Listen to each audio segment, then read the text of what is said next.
Mana mabuk bahang arok tu mu tak mula. Apa? Kita bukannya komunis. Assalamualaikum guys, dan apa khabar semua kawan-kawan. Pemandu mabuk ni memanglah menjadi satu bala yang sangat besar kepada pengguna jalan raya yang lain. Sebab apa? Mu mabuk seko, lepas tu mu kita tepuh orang tak bersalah. Ramai mana dah rakyat Malaysia mati sebab kerana dilanggar oleh pemandu mabuk? Ramai mana dah? Redah one way ke? Ramai mana dah?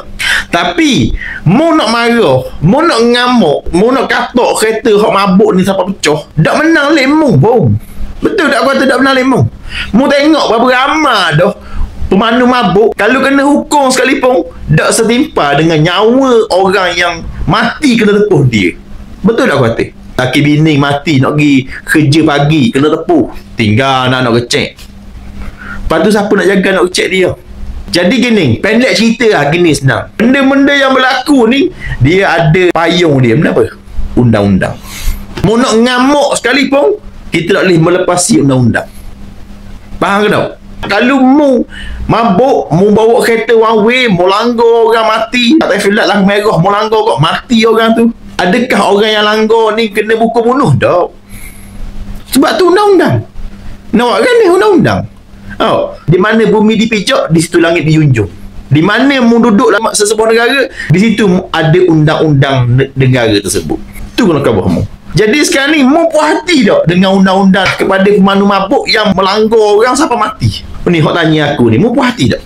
Kalau mu tak puas hati, mu kena usul. Mari mana punca kuasa yang boleh buat undang-undang gitu? Siapa yang buat undang-undang gitu? Jawapan dia, orang dalam Dewan Rakyat. Siapa orang dalam Dewan Rakyat tu? Orang-orang politik. Siapa orang-orang politik tu? Orang-orang yang kita pakoh 5 tahun sekali tu.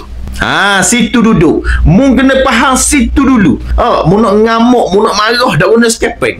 Mu ambil parang, mu getakir kereta orang mabuk langgar tu, ngemu mu pas dalam. Sebab apa mu ngamuk? Mu faham tak? Jadi mu nak marah tak guna. Sebab mu kena tahu punca kuasa di mana terbentuknya undang-undang akhta-akhta yang menjaga rakyat Malaysia. Jadi bila mu tahu, kalau mu tak setuju dengan undang-undang ni, mu nak buat kan ni? Okey, kita hidup atas muka bumi ni, jahat guana pun kita mesti kembali kepada Islam. Sebab di situ ada jalan penyelesaian. Sebab apa? Islam ni bukan manusia cipta.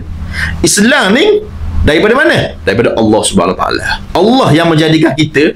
Jadi Allah dah buat manual dah. Prasyarat dia dah dalam Al-Quran tu jelas belaka dah. Bab hudud, kisah, bab tolak, cerai-berai laki bini, bab faraid, semua komplit dalam tu. Cuma nak ataupun tak ambuh, kita kembali kepada Islam. Tu je pokok pakar dia. Dah so sembang lah. Mu sembang kedai kopi, lekuk meja pun tak guna skepeng. Penyelesaian dia kembali kepada Islam. Cuma bayang aku cuma dua pilihan. Kita ambil contoh. Kawan baik kita kena tepuh kereta pemandu mabuk, mati. Lepas tu cara kes dia kena penjara 2 tahun. Contoh, saya mau deal lah undang-undang 2 tahun penjara ataupun upaya 10,000. Okey. Hak langgar dia ni orang mabuk, dia ada BT, dia bayar kena jail 2 tahun. Contoh. Okey, ni kaedah negara kita learning. Kalau salah mu tak betul. Lebih kurang kau ayat. Okey, kaedah Islam pula. Bila mu langgar, mu mabuk, mu langgar, mati. Dia ada bayar orang dia. Dia panggil diat kalau silap, ataupun papasang lah lebih kurang. Jadi bila mu mabuk, mu memang bodoh dah mabuk. Mu langgar orang mati. Jatuh hukum mahkamah tu mu bersalah. So, saksinya dengan CCTV-nya dan sebagainya cukup kap. Dan memang mu bersalah. Agak-agak kalau mu miskin sekali mu cari tak PT nak bayar kepada keluarga masa sebab mu salah. Aku rasa dia akan cari PT. Ni kaedah Islam. Mu hilang anak, mu hilang suami, mu hilang tok lelaki, mu hilang bini sebab kerana bengong hak mabuk langgar.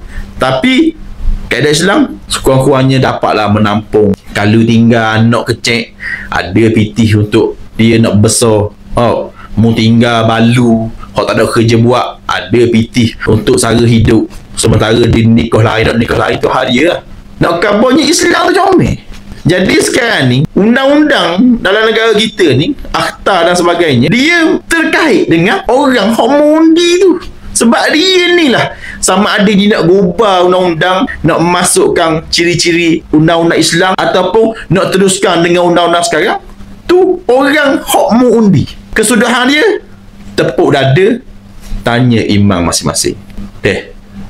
Mu nak undi benda tu, aku malah cerita lah. Dok kamu boleh mikir lagi. Ke mana? Beres tak jawapan aku ni? Kalau beres, kongsi, share. Kalau tak beres lagi, mu komen bola. Aku cuba jawab lagi, insyaAllah. Assalamualaikum warahmatullahi wabarakatuh.